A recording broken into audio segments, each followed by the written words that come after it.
I count 11 blocks of Elm Street where we are in deep dark red. I believe it's 9 square blocks is the official word from the city of Dallas that are shut down. This will be the case for some time today. We have not seen a scene like this in recent memory anywhere.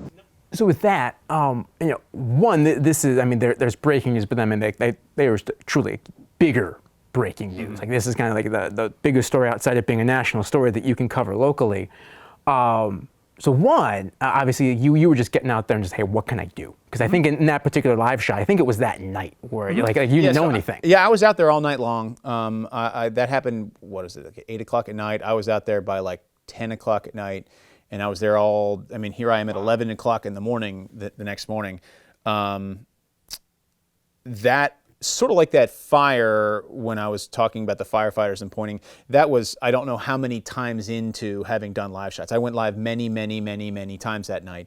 And that was one, the focusing on the iPad, there had been a news conference, either a news conference or it was information that had been presented to us from the police that they were talking about how many blocks were shut down in downtown Dallas, as this was playing out near the El Centro campus.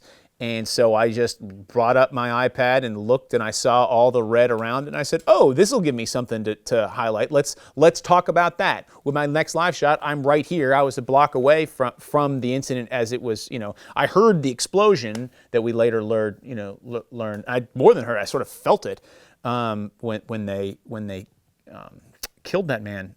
Yeah, it just depends. The last time I used an iPad for a live shot was maybe a month or two ago. It was to show a difference it was a map that showed current population density in Collin County here in Texas.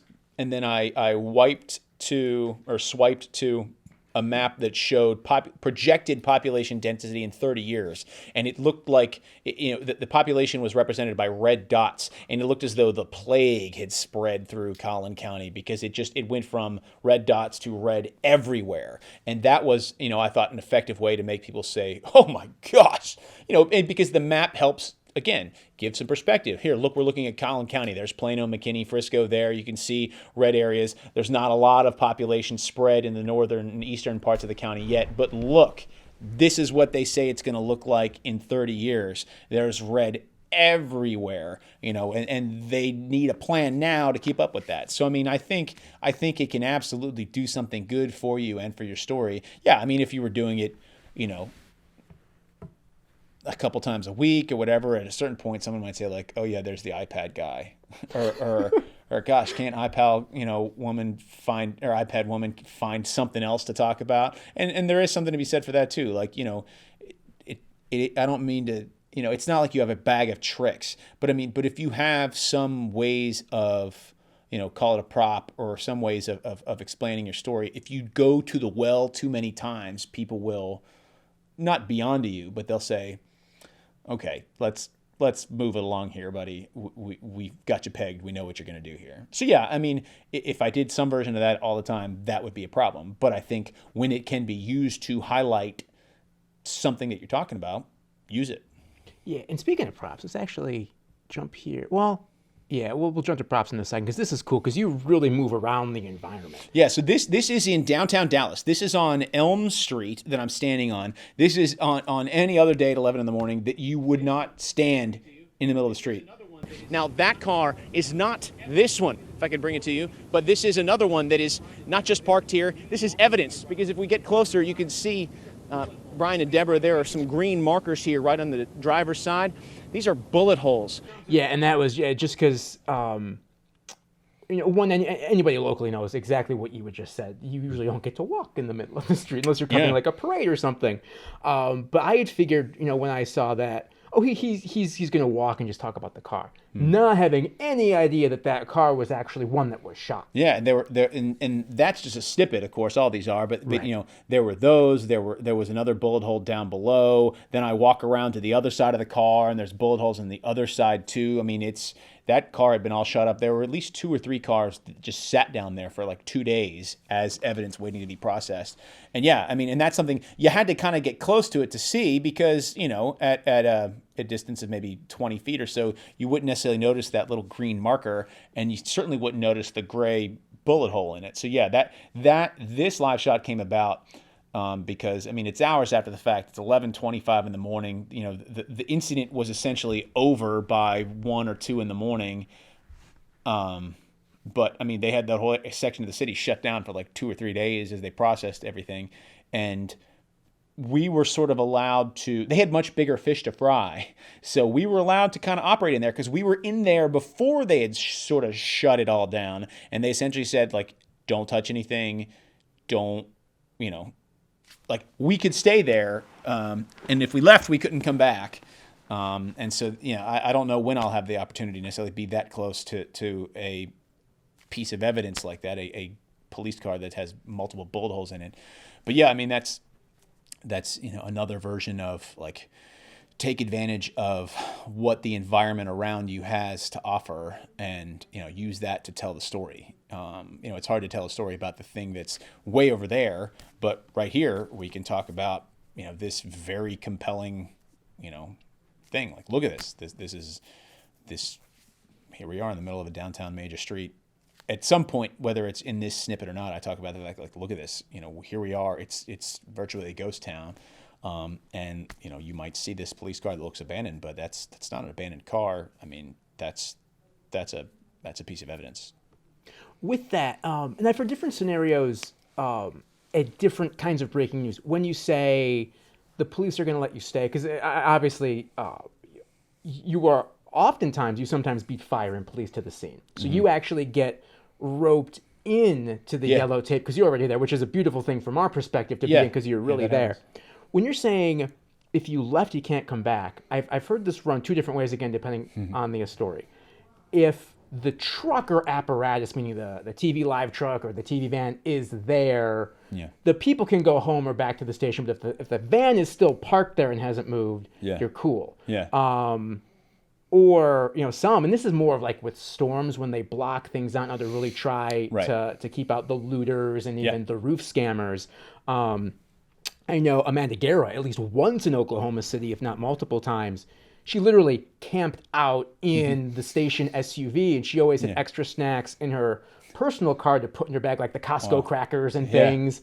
So she is camped out overnight. Was that your situation here? So I mean, this is a deal where our live truck, you know, is parked like just, you know, off to the side. They had let us move. We had originally been in between these 2 buildings all night long, and then, you know, they'd had it all shut down, and that's a deal. That's, you know, we moved our truck and sort of acted as if we just reparked ourselves at a certain point, like once it started to get a little daylight, and said, let's see if we can do this. And so we got a little bit closer, and then we got out, and we didn't immediately, you know, there wasn't anyone to talk to, really. It's not like there's members of the public walking around. I mean, it's just police officers there. We got out and just, you know, very respectful and, you know, nodded hi and didn't like immediately go to work, so to speak. But yeah, I mean, that was a deal where they had told us specifically, like, you can stay here, but if you go, you can't come back in. And that wasn't a threat so much as it was like, I mean, you ain't getting back in.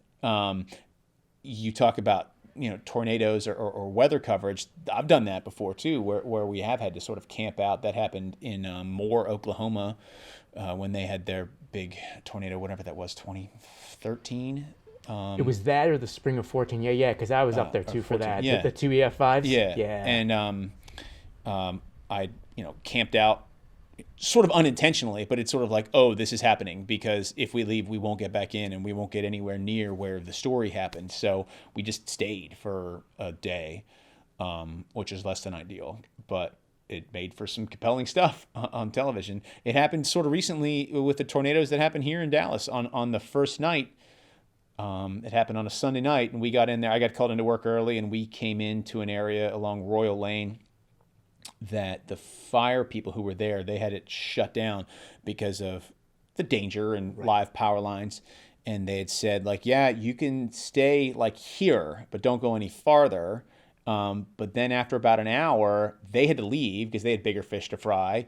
And they said, like, just don't do anything.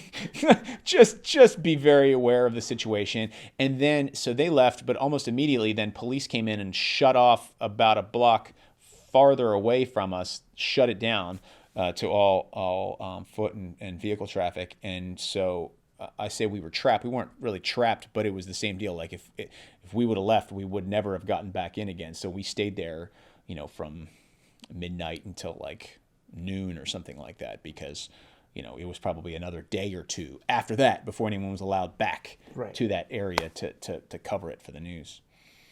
Yeah, I mean that's sort of a reality that happens. So yeah, you camped out that night then. Mm-hmm. Yeah, we were there all night long. And I don't think we ever asked to leave. It's not like, we worked long past, I was in way earlier than my shift started. And then that was very close to the end of my day.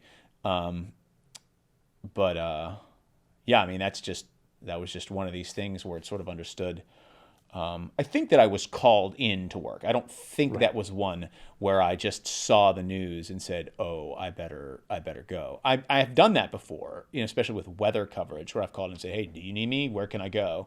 But that was one I think where I was specifically called in, and yeah, I mean, we just stayed and we were on the air the whole time. That was another deal where it's not like we had a couple of newscasts to fill. I mean, we were on television from whenever that started, soon after, say maybe 9 p.m. or 8 something p.m. all the way until I think we went off the air eventually around 2 in the afternoon. Straight, maybe a couple of commercial breaks. Right. But I mean, basically just wall to wall coverage. And so, I mean, I did many, many, many live reports and whereas in the confines of a newscast, I might have from the time I start talking to the time I'm finished, a minute and a half. So, I mean, some of these live shots went on for multiple minutes because, I mean, it's not like we have not a deadline, but a commercial break we got to fit in or a show we got to toss to at the end. So in terms of a gear bag, and you knew when you were called in, you knew the store you were on. Yeah. Like, do you grab extra snacks?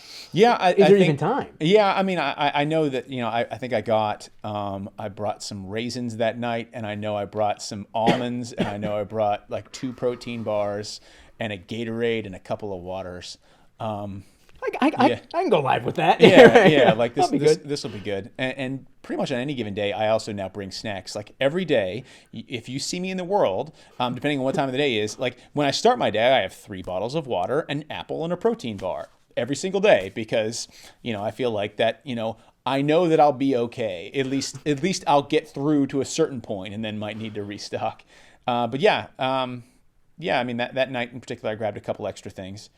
Because I didn't know. We stayed on the air a lot longer than maybe I not necessarily anticipated, but I guess I just never imagined.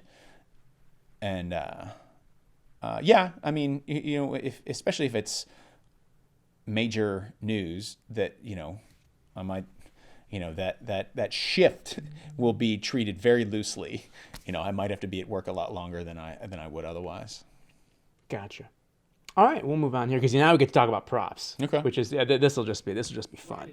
People might think in terms of airport safety, we're talking about an airplane coming in for a landing. But in this case, we're not. What we're talking about is this airplane. One, Mark, that he is not alone in.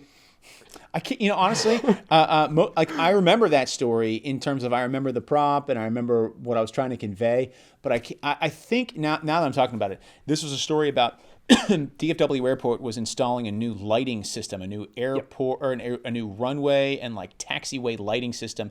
That's like they don't have traffic lights the same way streets do, but it's some version of like a traffic light system. And it was this big mega multi-million-dollar upgrade that was long overdue. It was long overdue or they were the first in the country to do it. I don't want to lie to people. Oh, you're right. It might have been one of the first. That rings a bell with me too. They may be like the first that was installing this system, but again, my demonstration there was an attempt to be able to direct people's attention to like what we're talking about are the airplanes on the ground, and I could have just said that, but I had just like 2 days, coincidentally, like just 2 days before that, been at the Frontiers of Flight Museum with my daughter, and had bought these two little airplanes. And so I had these, and I thought, hey, I know how I can demonstrate to people what we're talking about. That, a lot of flight safety operation things, you think we're talking about the plane in the air or the plane that's landing. We're talking about planes on the ground here. And so that was my attempt to do that. That was just something where kind of life, didn't necessarily hand me a gift, but had my brain in terms of, oh, I think I might have a way to do this. That's one where the idea came to me almost immediately, as opposed to like the problem solving of what would be a good way to emphasize or to introduce this story. I thought about that one almost immediately. So I don't know that it's the right way to do it, but I hope that it's at least effective. So did you go home and get them, or you just happen to have them with you still? This was a deal where we shot the story whatever day we shot this on a Wednesday, and this is Thursday morning. So this wasn't a day of thing. I have done that in the past where I've like had to run home and get a thing or run out to a store to get a thing. But that was, I went to bed at night knowing that I was going to bring these to work with me the next day. And we made that table with a music stand, and that is that's the back of a red station jacket, of a red NBC5 jacket draped over the top, because the music stand, a lot of TV live trucks, people, especially old school people, will have these music stands to like set your script on, or I'll put my iPad on it or something like that for a reference point off camera. But it's all banged up, and it's not attractive looking. I mean, it'd be fine. I don't think anyone would say, gosh, what is that? But, just to, make it a nice smooth surface, we laid the back of that coat over it. That's just another version of sort of problem solving in terms of what can we do here to make this a nice clean palette. I love it because I remember when those jackets were distributed. Because one, there's the snow jacket and the rain jacket. Because the original snow jacket did not keep the water out. But then there was a time too where you had the red ones, which were meant for only wear these for breaking news. Yeah. But then you got the blue ones, which you're supposed to wear every day, and it's like. It's like your car becomes a closet, and you never wear them at the right time anyway. Yeah. But you were the first person to not only break the rule, but to do it in such a creative way in terms of, you want me to wear the jacket when? It's going on the air right now. But no, and they're so big, like that's a perfect thing to do, because everybody will have, if not a jacket, a spare comforter in their car or something that they can put down to at least make the stand more fancy. Yeah. Talking about props, I know, because I've been out on live shots with you in the field, you do have, I'll say, some generic or more flexible props that you have with you just in case. I know that you have a deck of cards. Yeah, I've used that. And there were some other things. What are some of those things that you sort of have that can be evergreen? I've had measuring tape. Because that can be effective sometimes. It just depends on the story. I mean, some stories it wouldn't make any sense in the world, but there are some when it can help emphasize, just how far a thing was, or what else have I used? I did for a while. I had I've kept a gallon jug of water with me to use for. If I'm doing stories about, there was a time when I was doing a lot of drinking water stories, not about like heat, but like a water quality thing, and I've used it as a reference. And I also have twice drawn on a gallon jug of water. What would you call it? I used it as a prop to talk about money draining out, and I've written, say like $1 million, 750, 500,000, 250, 0, and I've punctured on live TV. I've punctured the bottom of the jug, and I do that live, and then I'm talking. I say like, the fact that this money's disappearing. They're supposed to have $1 million, and I that's one where I have to be a little flexible in terms of the exact words I'm going to say, because I have to time what I'm saying to the water draining out. And that's, again, like that one's an extreme, and it's something that like you can only do that every once in a while, because again, it's like, all right, water boy, I see through you here. But again, it's not necessarily the right thing to do for every story. But yeah, measuring tape. is one that I've used a lot. Really, that's kind of the only thing that I have with me like right now that I could, pull out. And I've used the deck of cards several times.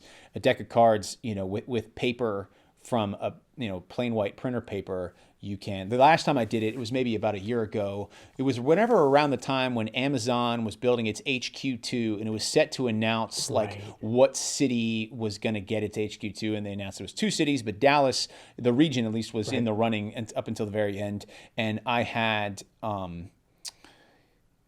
however many cities were their finalists. I think it was something like 16 cities. So I had 16 cards, whereas the back of the card was the typical playing card, but you turn it over, excuse me, and I'd cut out like to the shape of a playing card, a piece of white paper, and written on it like Dallas, New York, Washington, Nashville. And I was specific with my language in saying something like, representatives from a lot of these cities will be meeting with Amazon today. Put it like this: they're putting all their cards on the table. And I try not to lean on puns too much, but I thought it was, a good way to talk about the fact that like this is a game where you're not trying to give up too much. You're trying to, have a good hand, but not show your hand too much because there are other cities in the running. And so, yeah, I've done some version of that a handful of times, too. Double-sided tape for the paper. Yeah, under the card. yeah. Or you just loop it around. It only has to work. I mean, it's not an illusion, but I mean, just like we'd seen earlier when I was driving in a car, I mean, you're not barreling down the highway, you're just going like 3 miles an hour. Like you just have to, it has to pass, really. It doesn't have to, be, oh my gosh, that's exactly, Las Vegas standard deck, so like it just has to pass and look some version of professional and not like a child did it. Maybe I should have loftier goals, but that's my that's my aim with a lot of those. Cool.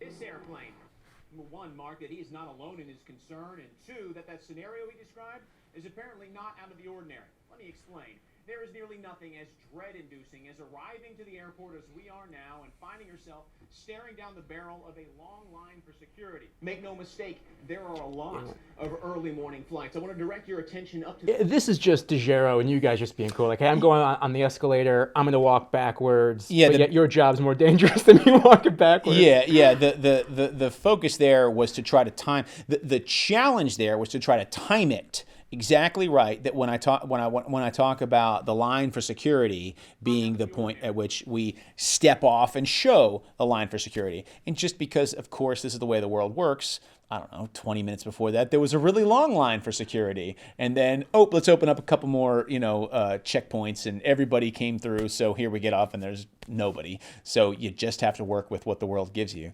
But yeah, I mean, the biggest goal there was to, instead of just standing there with the security behind me, I thought, let's get to it. Let's arrive at the line for security. And there are multiple ways to do that, of course, but you don't have an escalator everywhere in the world. And I didn't arrive at the airport with the plan for the escalator, but when we got there, I thought, can we at least try that? And that's when the photographer I was with didn't need a lot of convincing, but at first he said, how are you going to time that out? And so we just had to figure out exactly how long the anchor intro was going to take and exactly how long I needed to talk, like generally what I needed to say, and how long did that take before I said the worst thing would be to step off and see a long line for security, and then back time it in terms of how long does it take to ride up. So it took a little bit of planning in terms of, checking the second hand. How long does it take to ride on this escalator? Okay, it takes about 35 seconds from the bottom to the top. And that is, I do remember that. But if you're just standing there. And then and I need about 30 seconds of lead time. So that means I need to, once the anchors start talking, I need to count 1, 2, 3, 4, 5, step on the escalator. And then just sort of be ready, and then also be situationally aware enough to not fall backwards when you get to the top. I don't know. I've now done this live shot, some version of that live shot twice. The other time there's another escalator that I'm looking at that's behind the photographer that comes down. And I've done that one too, riding down the escalator and then turning over towards the ticketing, because that was a time I was doing a story about a problem with, there were ticketing problems going on. Airlines across the country, their systems were shutting down. And so we did 2 live shots that morning at the American Airlines ticketing section at Terminal D there. And the second time we did the escalator, I would be lying if I didn't say some of that was because like, oh, this will personally be fun for me. But I also thought it would be a nice way to kind of get to it, as opposed to saying, look at the line, to set up, to give at least some moment of reveal.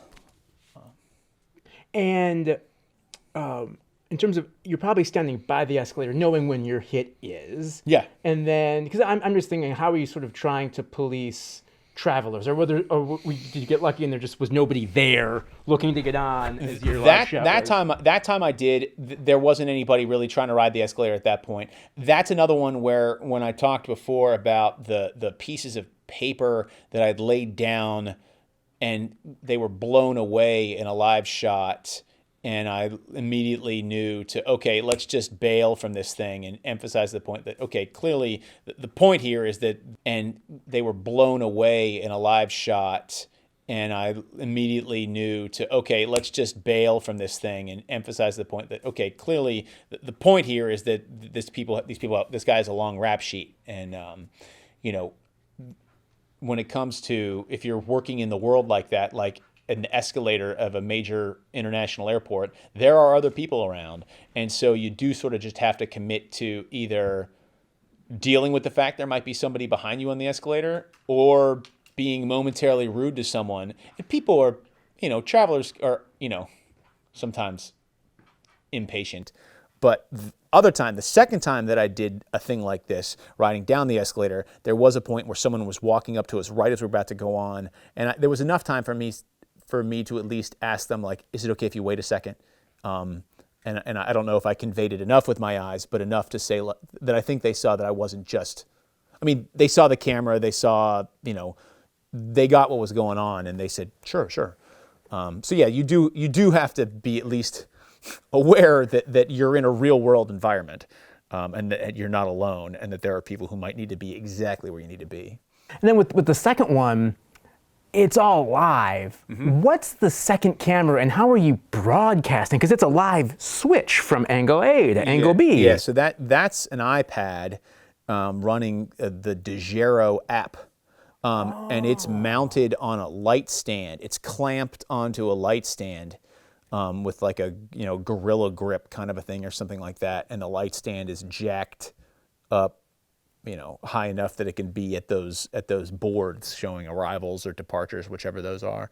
I forget what that story. I think air traffic control shortage. I can't remember my exact script at that point, but I think I'm talking about the fact that they've got a lot of flights that they're trying to, that they're managing, at one point. But yeah, so that was a predetermined thing with the director, where I told them, like, and I think I made, at the station, okay. And I think I probably gave them a specific roll cue, but I think more than anything, because I've done some version of this a few times, my roll cue to video for the director to switch is like, just like, that is one where I've said to look at me, and when I turn to the other camera, cut, because at this point, let's at least see the back of me for a second, so that it's clear what has happened here. Like, you can see in this situation where there's a light, you can see the light there. Is this? That's the iPad. Got it. Jacked up, and it has a sort of a weight or a sandbag or something down below. Yeah, 2 sandbags to make sure it doesn't fall over. And that's early in the morning. That's at 6:03 in the morning, so there's not a ton of foot traffic at that particular gate at that particular time. Although sometimes there is, but yeah, so that's what that is. And that time, I think my memory is that I told the director, like, just look at me, and when I turn away from the original camera, that's your cue to punch up the second camera. So that was just taking advantage of the technology that we had. That's cool. So yeah, you've got the iPad on the Degero app broadcasting one thing. You've got the unit attached to the camera, getting you on the main camera doing something else, and then yeah, just having the communication with the director and then the script pretty much right here, or if at worst case, when I'm looking at the other camera, there's your visual cue. And the problem that happens with these when you cut from one camera to another, and it happens, there are multiple ways to accomplish that, but the lip flap, like there's often a little bit of if it doesn't exactly match up, and that's why sometimes it helps to have that second camera be a wide shot, so that if there is a delay or it doesn't sync up exactly, it won't be as obvious. Yeah, and it's just so quick. And even in reviewing these and writing out specific questions for you, that's when I even noticed both the light tripod and then the tripod with the second camera on it. And I've seen this reel just as many times as I've shown it to students, which is a lot. So, yeah, and then this next one, just because it's, how did you put the pieces together? Because it's just so good. And the story is not, you take that away, and my guess is it's not really that visual of a story, the one coming up here. We all have fingerprints, and they are largely unique. However, the problem is that they've been proven time and again to not be completely reliable as a means of identification. Even less reliable, what we have over here, bite mark evidence. I'm like, that's the best he's ever done. Yeah. So the fingerprint I created, that's makeup. That's powder that I just, my finger isn't that dirty. I don't think, not typically. Right. So that's I had made sure that I had an extra thumbprint. That's in the TV station newsroom, that has fancy plexiglass separators, as opposed to we have this open concept thing. Like it would be too terrible to give everybody their own individual space. Let's instead make this one massive room where nobody has any privacy, real privacy. And then that monitor that's to my right and the left of the screen is a screen they usually put up. Like they have news meetings, like the photographer standing in a room where the daily news editorial meeting happens, and on that monitor they'll usually put up a rundown for the day or some kind of growing list of stories. But it's a computer, so you can put anything on it. And that story is about bite marks. And there's some organization like the Texas Forensic Pathologists Association. Let's say that's what it's called. And they have a set of standards, core standards that they accept for what's admissible and what's not admissible for evidence. And I believe what that was sort of a preview of a hearing that was set to happen that day. That bite marks, they are universally seen as less reliable than they felt. Like it was once like settled science that your teeth are your teeth and this person's teeth are this person's teeth, and it's now no longer the case. And I believe that organization has now, like, bite marks are now not admissible as evidence, at least. And if they are put in as evidence, they aren't treated with the same sort of infallibility as, say, fingerprints are, or DNA or something to that effect. So that was, that was a story. I'm talking about bite mark evidence. We had an interview with the medical examiners from 2 different counties talking about the fact that, there's a changing thinking in their world about this, and that they would be open to the idea of not dealing with bite marks, so to speak, anymore. And so, I didn't have any obvious place to do a live report. I can't go in the morgue, even if it's empty. That's never happening. And I just felt like I could stand in front of the medical examiner's office. That's fine. That's pretty standard. There'd be nothing wrong with that. But I thought, that was, again, sort of taking advantage of something that I kind of had at my fingertips. That's a bad pun. But like, I know how we can put the bite marks there, and I can leave a fingerprint and I can be on the other side of it. So that kind of fell into place for me. And it's obviously people know now, like, that is the newsroom. Yeah. But I went, man, what a great use of the space. Sure. I've done another version of not fingerprints, but I did a story about is it whooping cough that it had shut down like Grapevine Colleyville High School. Like they were closing the school because there had been a few cases of it, and it spreads quite rapidly. And one of the main reasons why is, if you have it and you sneeze, it doesn't just sort of immediately dissipate in the air. I mean, like it lingers forever. So I did a live shot, and they got mad at me actually after the fact, the people with the Grapevine Colleyville School District. We went to the school. School's closed, and it's like at 6 a.m. We weren't going to try to go into it. And I wouldn't do this if it was 4 p.m. and there were going to be kids there. Like I only did it because I knew there wouldn't be anybody at the building. And so like we were right by the front entrance to the school, and I said something like, "Oh yeah, school's going to be closed today." For the simple fact, they're bringing in extra cleaning crews to try to take care of this problem. But the fact of the matter is, this isn't an easy problem to solve. And then I got to the front doors, the glass, and I breathed onto the door or the window, and then I said, because if someone has whooping cough, I forget what the exact terminology is, but it's something like the droplets, like the disease can live on the droplets for 2 to 3 days. And I wrote that on my breath, my condensation breath on the thing. And again, that's another thing. You can't do that with like any old story. And I probably shouldn't have been at the school because usually you need permission to that. But it was 6 a.m. There weren't any kids there. Public school? Yeah, a public school. I mean, it's fine. I felt comfortable enough to do it. It's not like we snuck in, with bandit masks on or whatever. But I thought that was an effective way to both get people's attention and to take advantage of what would otherwise be just standing there in the dark. Live on TV. Effective though. Yeah. Even less reliable. This might be your last one. I don't know. So, and actually, if I could start for a second. So the reason I put these in here were because kind of like how when there was the tornado, and I'd kind of I'm pretty sure it was sort of like impromptu, kind of wobbled the thing with my foot. There's a couple in a row here, I think, that I put in as kind of examples of like, look at how I can think on my feet. Like here I am walking through this crowd of people, and I can see a lot of people not putting this in their reel. I put it in to hopefully convey some level of like, oh, look at this guy able to think on his feet. That's what I'm hoping to communicate here. And that I can be personable and not just news robot who can say the words that he's written down, because I interact with people in a couple things in a row here, I think. Yeah, and we'll watch them in a row because the one after this, everybody will do Black Friday. The one after it, we'll all do that story, but not the way that you did. I'm trying to make my way through this crowd. Everybody's behaving themselves, so thank you. No, you're fine. I'm in your way.